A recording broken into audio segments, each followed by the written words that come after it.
Hi students, आज आम पढ़ा जाऊँ भारत जातीय आंदोलन और गांधी युग। गांधी युग आरंभ पूर्व नरमपंथी और चरमपंथी समय भारत जातीय कांग्रेस चलता। तेणु प्रथम पाठटी अच्छी एठारे भारत जातीय आंदोलन में गांधीजी आविर्भाव। केतेक महामनीषी माने मनीष समाज घड़ी मुहूर्त दे गला बेले उज्ज्वल तारका सदृश बाट कड़े नि से ही जड़े उज्ज्वल नक्षत्र थिले महात्मा गांधी। तांको आमे अति आदर रे जातिर पिता और बापू बोली संबोधन करथिलु। से जड़े विश्व नेता बोली मध्य परिचित होइथिले। तांकर भारतीय राजनीति प्रवेश एक जुगांतकारी परिवर्तन आनि देथिला।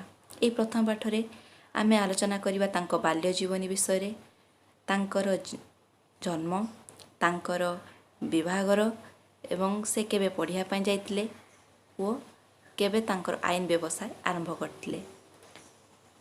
1869 मसीहा अक्टोबर 2 तारिख गुजरात पोरबंदर ठार से जन्मग्रहण करथिले।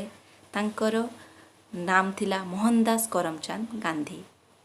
से 1882 मसीह कस्तूरबा को विवाह करथिले। 1888 मसीहा अक्टोबर मासरे से इंग्लैंड को जाइतिले बारिस्टरी पाठ पढ़िया पाई। सेते बड़े वकील प्रोफेशन को गोटे भल प्रोफेशन बोली समस्ते मानुथिले।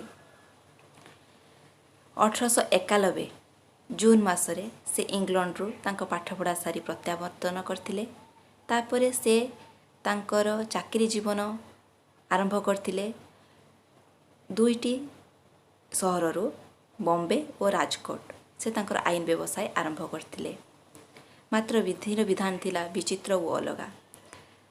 तेणु दादा अब्दुल्ला नामक जड़े मुसलमान व्यवसायी तांकर मकदमा लड़िया पाई दक्षिण आफ्रिका को महात्मा गांधी को पठेले।